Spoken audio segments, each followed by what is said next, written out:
really what drew me to Matthew C right away was it was a simple program. I'm the kind of person who looks at today's math books and math worksheets. I'm overstimulated just looking at all the different things and pictures and things that they need me to do. I appreciated the simplicity of the program. I also love how hands on it is.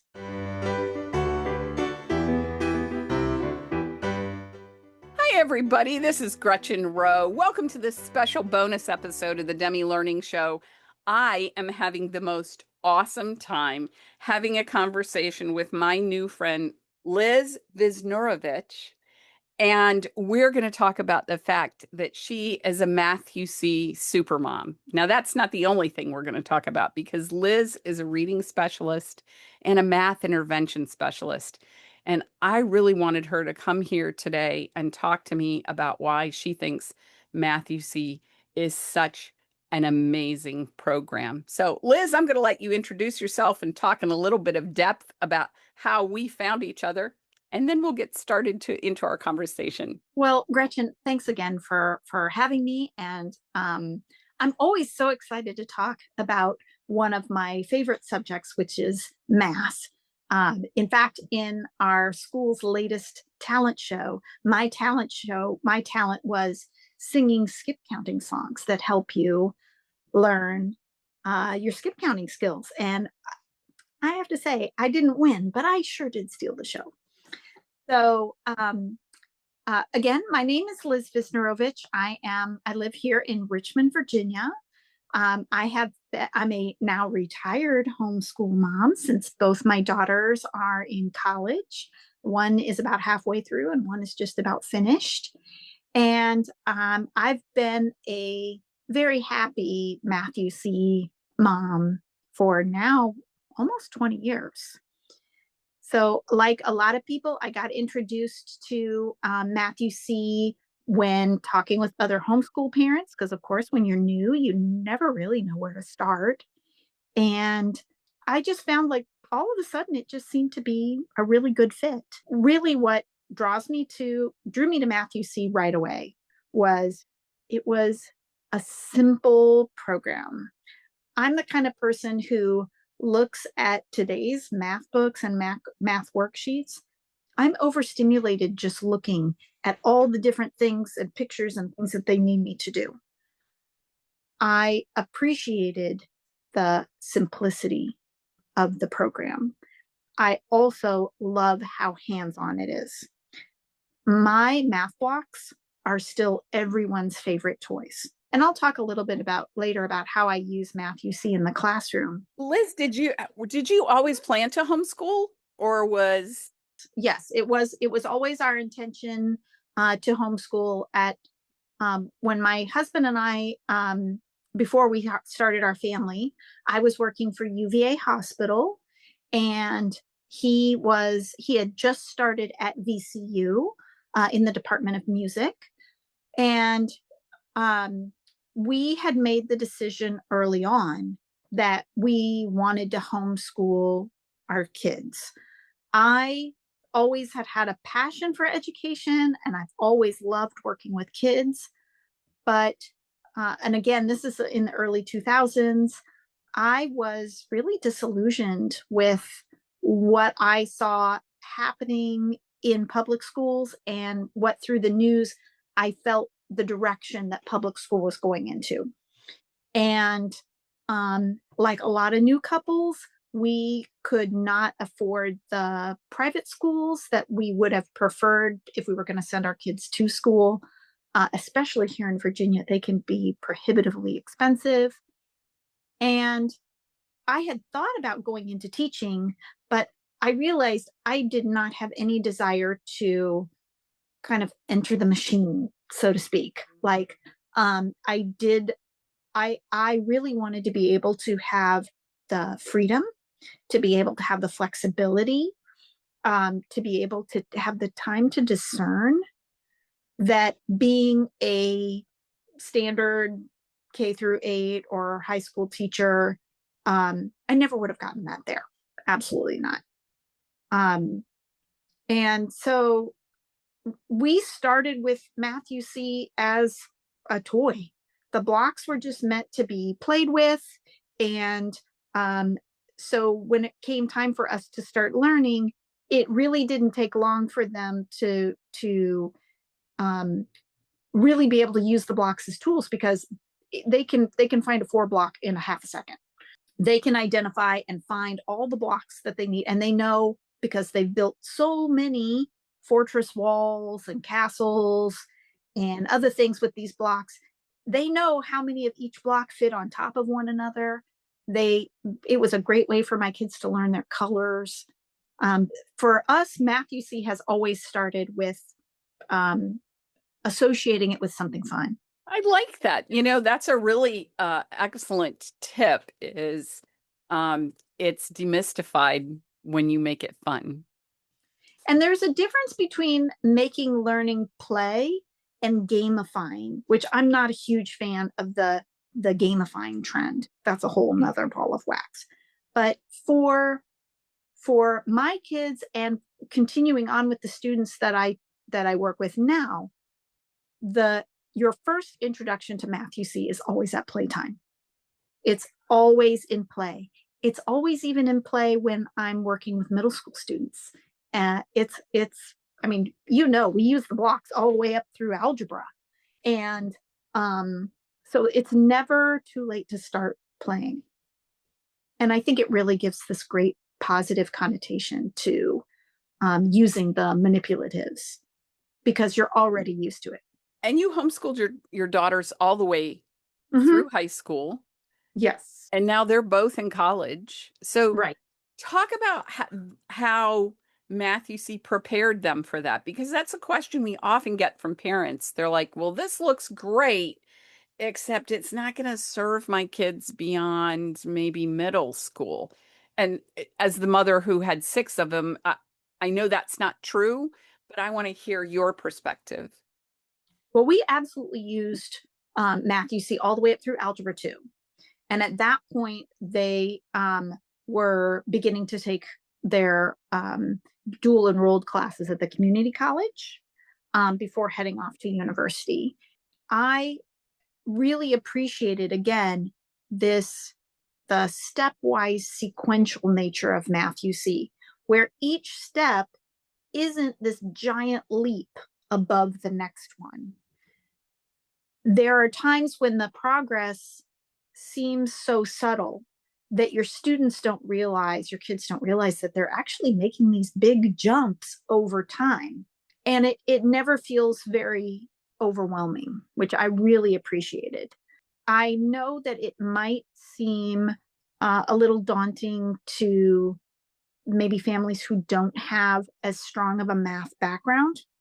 However, I do come with a strong math background, because I've been working in the science fields before starting my family and becoming a homeschool mom. But there was a lot of stuff that I had to dust off the old bookshelf in my brain. And there are so many great resources, whether you like to read to refresh, you want to get a backup lesson for Mr. Demi, you want to start working through some of the pages themselves. I really appreciated that the solutions manuals had stepwise solutions, not just the final answers. And there were times where if I just needed to call Math UC and talk to somebody, I could. Yes. Yes, that was a huge differentiator for me. I didn't start homeschooling with Math UC. I started with another math program, and in fact, wended my way through 6 different programs before I found my way here. Unlike you, I was not a confident mathematician. So finding my way to Math UC was a revelatory experience for me because it helped me understand why math had been difficult for me. It showed me what I didn't know and helped me really untie some of the myths that I had built around my own math, what I perceived to be my own math inabilities. I'm never going to say I love math, but I don't have the adversarial relationship with it. Yes, yes. And for my personal experience, I feel like Matthew C. circumvented us building that adversarial relationship in the first place. I have my older child decided to go into computer science. She is mathing her way through university. My other child is in the fine arts, and she was able to complete her math requirements in university. She's like, actually, this was pretty easy, mom, you know? Um, and so I really can speak to the fact that Matthew C just really helps I want to circumvent, I want to prevent that kid who's going, well, I'm just not good at math. I'm just like somehow it's this final decision, this irrevocable decision. Like I'm just not a math person. That level math thinking, whether you use it later or not, is just as important as music thinking. So I'm so both of my glad that you said daughters, that. You just read my mind yeah, because both I of was my going to daughters say, studied music. yes. One, I asked them to go until each one was able to study piano until they were 13. And I said, okay, I want you to have a good music education. I really value what music does to your mind and to your thinking processes and how it builds you as a person. You've done 8 years. That's if you want to stop now, let's focus on something else that appeals to you. And I had one who stopped and one who just gave another piano recital last Saturday and has been paying for her own piano lessons. That's amazing. That's So, wonderful. and math is kind of the same way. Even if you're a person who is not going to be using high order math regularly, developmentally, it's so valuable because Yes. it changes your thinking processes. It um, builds your creativity when it comes to solving problems. Pattern recognition is so important in all forms of life, whether you're recognizing patterns of behavior or patterns, um, uh, just anywhere. Um, there's a value to learning math, even if you're not going into a field that's going to be, you know, Absolutely. you don't have to work for NASA to justify learning math. Well, it actually helps us also learn to think. And I Mm-hmm. think that's where it's really, really valuable. And one of the things that I have loved so thoroughly about Matthew C is my children have gone far beyond my capacities mathematically. I have two of my kids who have gone all the way through calculus. One is a computer scientist now. He's a network systems engineer. One is a certified or soon to be certified electrician, but they both did Matthew C through calculus. And they said, in fact, Duncan, who is now 27, drove Steve crazy one summer. Duncan came to 3 conferences with me, and poor Mr. Demi, Duncan would say, "Can't you write a college calculus book? Because you explain calculus so much better than my college professors." And Mr. Demi was like, Duncan, I don't want to do that. And Duncan was like, yeah, but it would be so amazing. So then we'd go a month and we'd see him at another conference, and Mr. Steve would be, hey, Duncan, how are you? And Duncan said, I'm here to petition you to write a college textbook. Yeah. Steve was like, no, you don't, I don't want to do Yeah. that. No, the I don't want to say like the culture of Matthew C, but that might be the right word. The philosophy of Matthew C is straightforward, it's sequential, and it's focusing on mastery rather than just, I don't know if achievement is the right word. It's not focused on doing. Doing is just a tool that leads you to mastery. And mastery of one thing is the stepping stone to the next thing. Um, it's Matthew C is consistent. Like you don't go through these kind of like slow, boring periods, and then all of a sudden you hit this huge roadblock where everything's really difficult. The sequencing of the curriculum is very consistent, and the goal is not to rush. The number one thing that I said to many people is I love Math UC because it's skill based and not grade based. So what kind of pressure does a homeschool parent feel when they have a fourth grade book for their fourth grader and they know their kid is smart? It's not like your kid needs to be held back a grade, but what does that do to your um, confidence and to your students' confidence when your child is in fourth grade and they have a fourth grade book and there's something in there that they can't master? Right. Right. That's very true. It's very And true. even as a homeschooler, just by labeling it as a fourth grade book, they're comparing themselves now to every other fourth grader in the Right. whole country.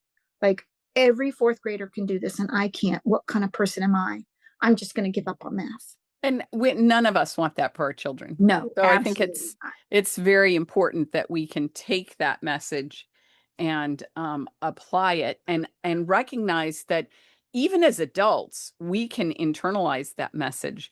But Mm-hmm. Matthew C was able to unpack that for me to Yes. be able to understand. I'm not going to say I love math, but I don't hate math anymore. Yeah, I think between my path and yours, that I would say that Math UC has done a great job of providing that foundation of confidence. Whether they love to do it or not, they can do it. Right.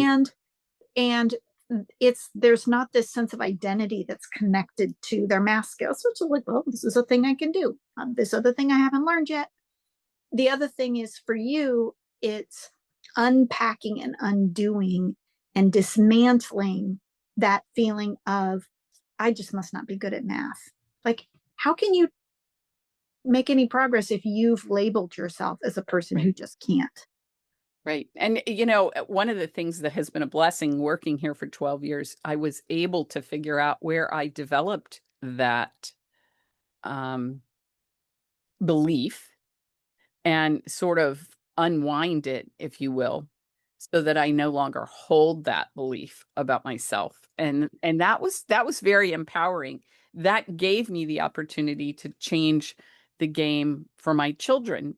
And you have loved Matthew C so much that you're still changing the game for a lot of kids. So tell us, I mean, there's a lot of moms who are going to watch this and go, well, I'm at the end of my homeschool journey. Now what Mm-hmm. do I do?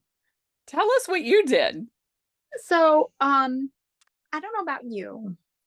I definitely was not wishing that I had more children, but when I came to the end of my homeschool journey, I just wasn't ready yet. Like, I've always known that I've had a teacher's heart. I've always known that that's my charism. And um I guess the hallmark of a successful homeschooler is your kids can do it on their own. They're on it. They even, honestly, by the time, especially a little bit in algebra 1, by the time they got to geometry, it was just them and Mr. Demi. I was like, let me just look over your work and make sure. They didn't need me. It came far too soon. And as I don't know, maybe somebody else might feel that same way too, but I was not Well, I ready. was kind of grateful that they did not need me. I will be Yes, honest. I was grateful, but then I felt like, okay, I'm not ready. And this also happened right at the time where the pandemic was starting. So my youngest one, had she been schooled, was in 8th grade at the Mm, time. And um I didn't have this plan to go back to work. I didn't know what I wanted to do. And I had been working part-time for my church, and obviously during the pandemic we were furloughed. the way things started was our church had recently welcomed a small group of maybe about a dozen refugee families that had resettled in Richmond, and they were Catholic and they had come to our church. As it felt like as soon as they got here, all the schools shut down. And we were furloughed, and we were all of us were trying to navigate this new digital environment. All of us were becoming Google Meet and Skype and all these other apps that were popping up, learning how to use Zoom. Our church recognized that there was this huge kind of unforeseen need. These kids had come to the United States. Most of them had been born in refugee camps and had either received no schooling, some of them had parents who were pre-literate, not literate in any language. And they had come here with very limited formal education, and then were being put into not only an age-leveled classroom, which some of them were only in for about 6 months before, then they had to go to an age-leveled digital classroom. Oh, dear. Yeah. Kids had never used laptops, not used the internet, nothing. Our church started connecting volunteers who would work on Zoom with these kids and help them learn how to use the computer, help them with their homework, all of these other things. And there were 3 young men who at the time were 14, 16, and 17, who had all come from different families, but who had all come with almost no formal education and being put into algebra classes, basically.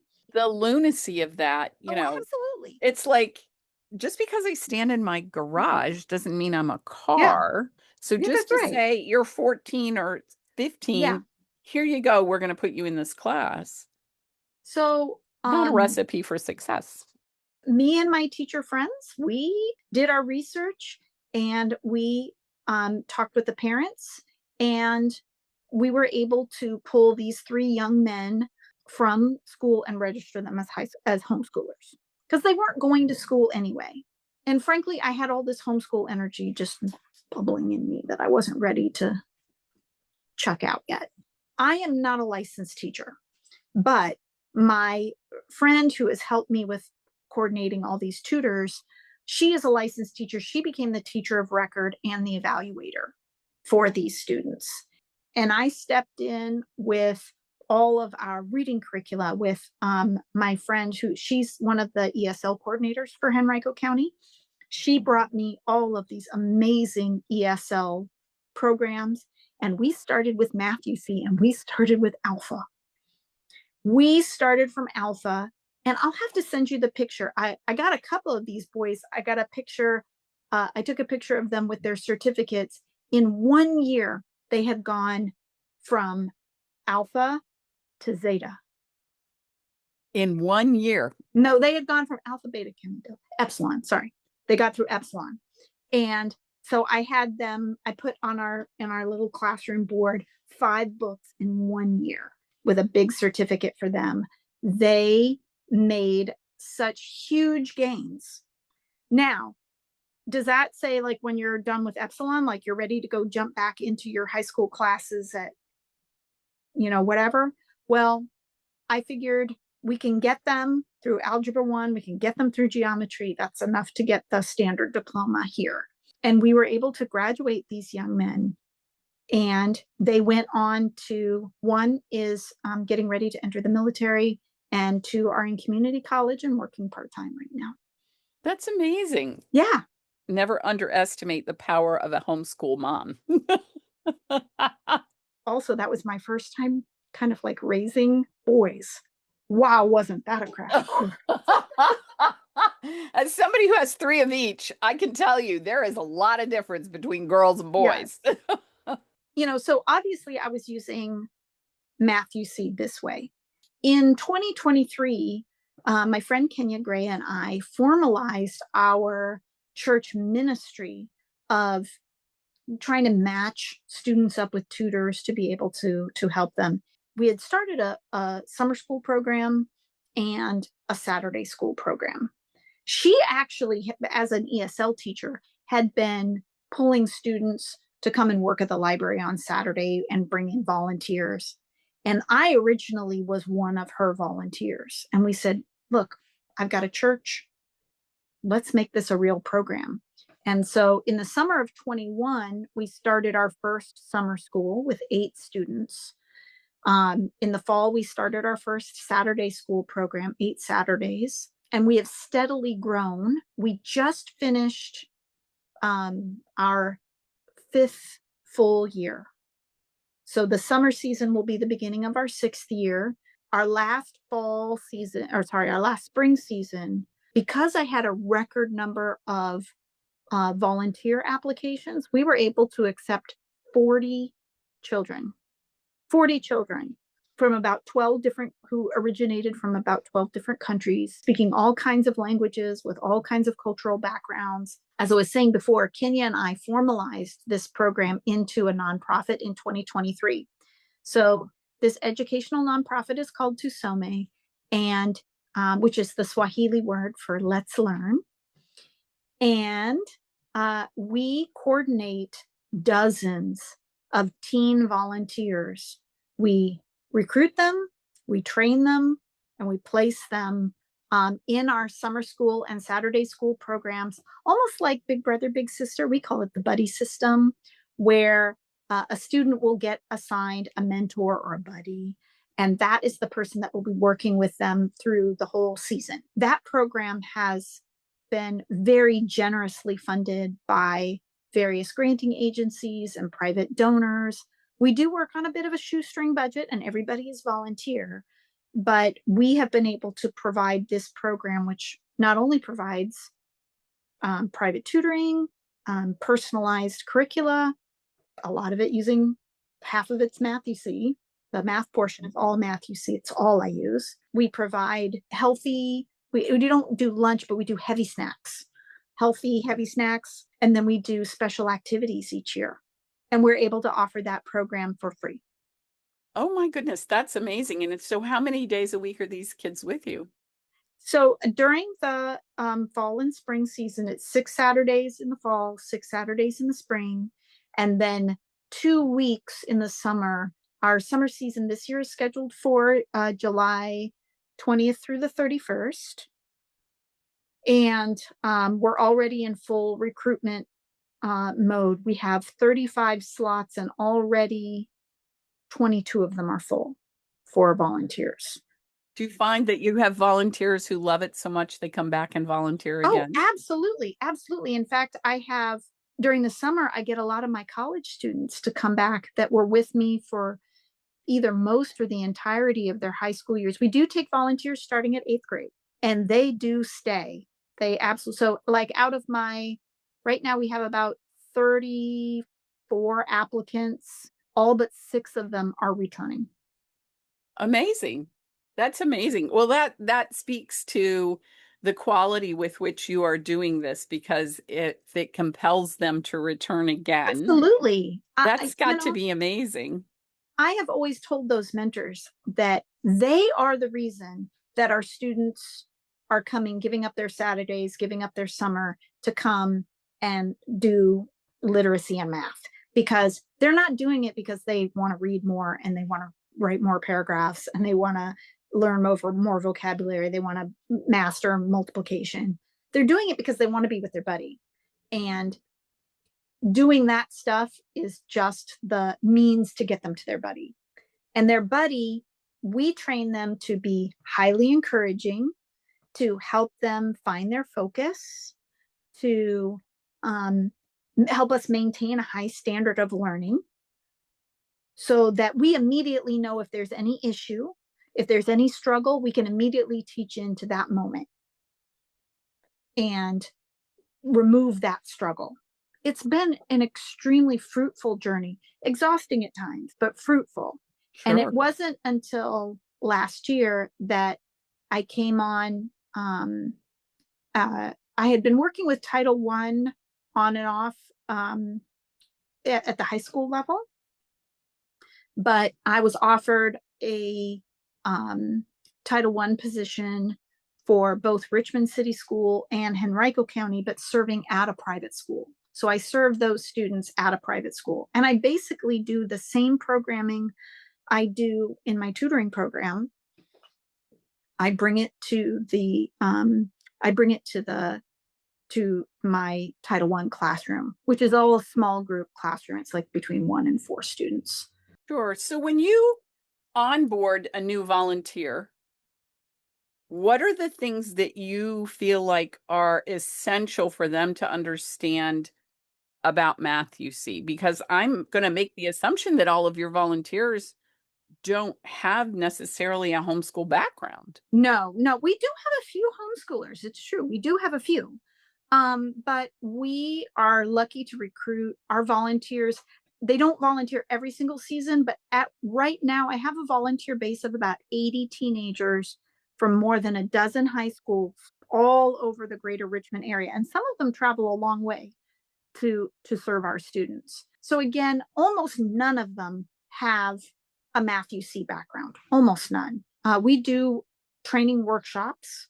We do them. I have the literacy one is scheduled for the end of this month.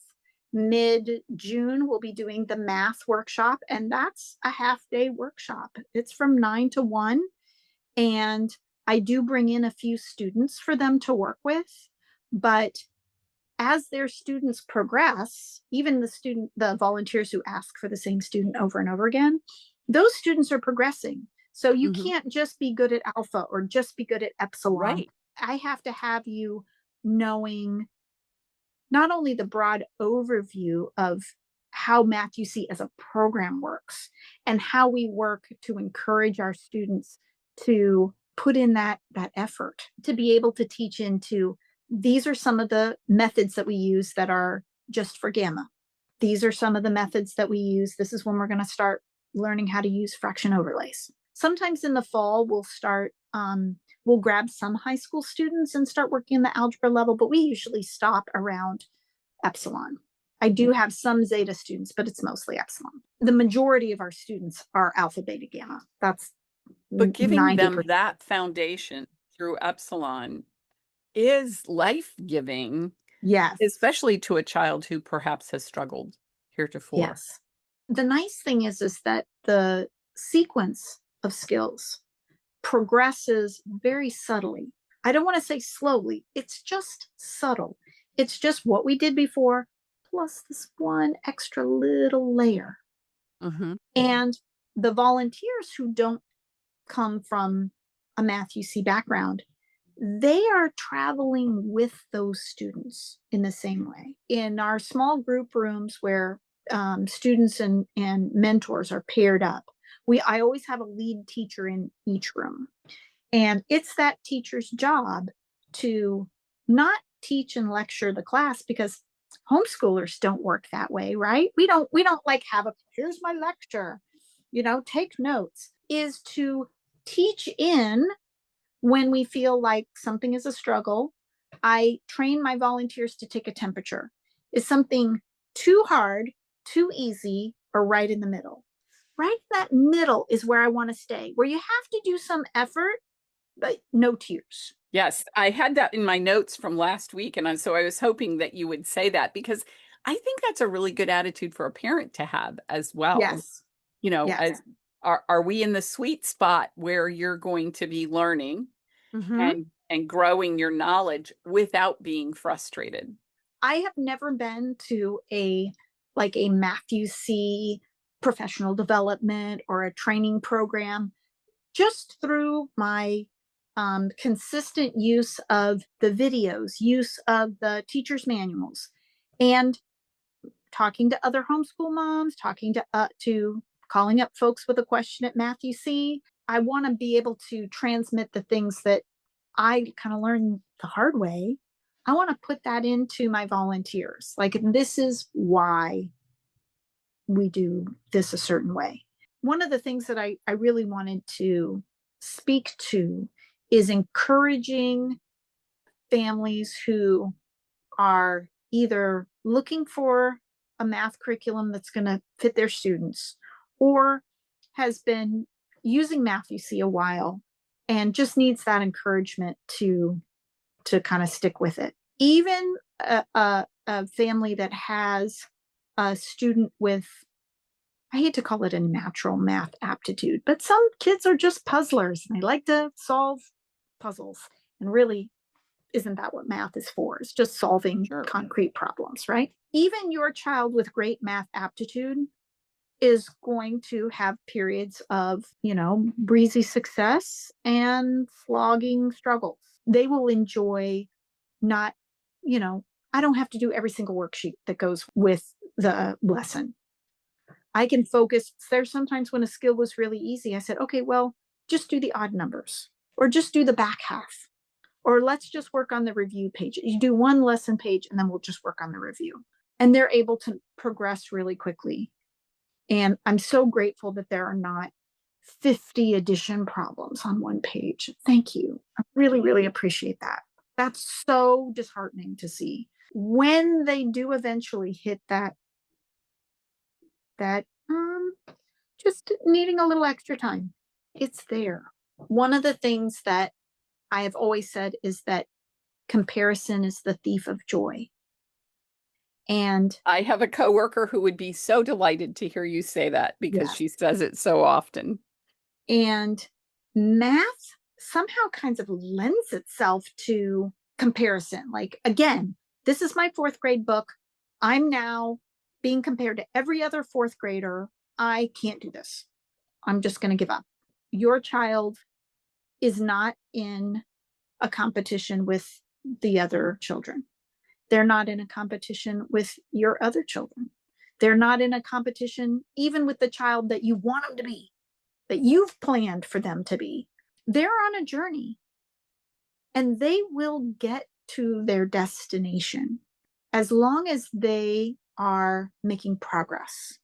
I don't know whether progress is success or success is progress, but success is definitely not this thing where you're like, oh, I just wanted everything. I get straight A's. It's a way to succeed, but it's not everybody's definition of success. I wasn't a straight A student, but I definitely feel successful. I'm super proud of the things that I've accomplished, and especially the things that I struggled to accomplish. I Sure. appreciate those And even more. but now look what you're sowing into the next generation or generations because what you're able to do with what you're doing. I'm interested to know, do you have volunteers who come to you saying, "Geez, I wish somebody had showed me math like this." Yeah, I hear that more often than you would really believe. It really is. When we first started tutoring, and I didn't have this network of teens. Teens are always best because being closer to the age of our students, it's really much more motivating to have a teen than some grown up. Back in the day, when I did have a lot of grown ups, they were so pleasantly surprised by math UC. And they're like, where was this? Where was this when I needed it? I look at this next generation of teens, now college students. One of my earliest volunteers just graduated from UVA. And Oh, that's amazing. I think he was in the 10th or the 11th grade when he started working with me. And he comes back in the summers. I have one kid who was always like, is Joe coming back? Is Joe coming back? And I don't know who in these kids are going to be future educators. I don't know who in this group are going to be kids that are going to be future homeschoolers. I write a lot of recommendation letters. So I know the few who I know are trying to become dentists or get into med school or get into a business program or something like that. But they are taking this experience with them.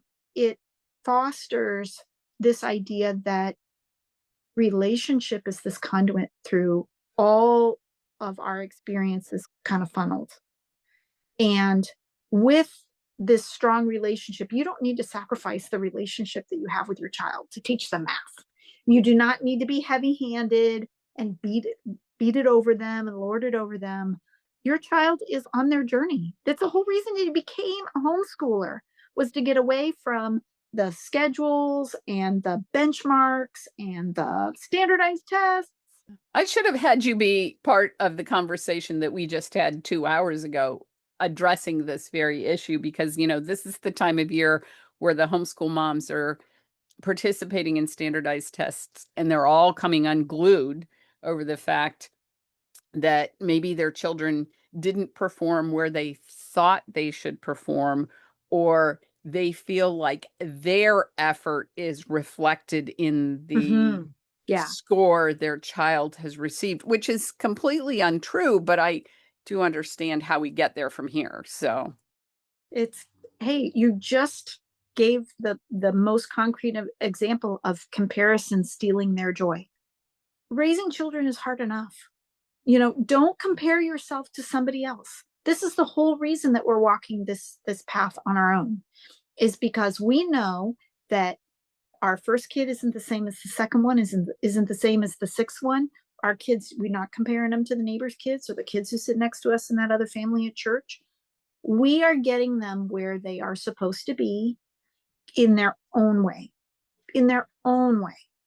So I really want to just encourage homeschool moms and dads, homeschool parents. Dads, get in there. And don't be disheartened. Um, your child is just growing into the person that they were meant to be, and you get the honor of traveling on this journey with them, and they get to benefit from your knowledge and your experience. You get to have all of this wonderful time to spend with them in play, in conversation, to get to hear all the random things that just pop out of their brains and the great conversations. I've been so grateful to Matthew C for I don't know how I just got here. I didn't I didn't like do a whole survey of math programs, but I felt like I just kind of stumbled into what ended up being just a really huge positive influence for me. And to using that method, the Matthew C method, I'm putting it into all the work that I'm doing. I'm not worried about, is this person matching up to this person's skill? Is this child that I'm working with making progress? Are they feeling good about what they're doing in a way that makes them hungry to go on to the next step? that's wonderful, Liz. In a way that makes them hungry to go on to the next step. We would all hope that all of our children have that desire. Mm-hmm. I mean, it's very trite, but they say that success is half aspiration and half perspiration. You got to have both. You got to have both. So they have to have that hunger. We've all dragged a child through something that they didn't want to do, but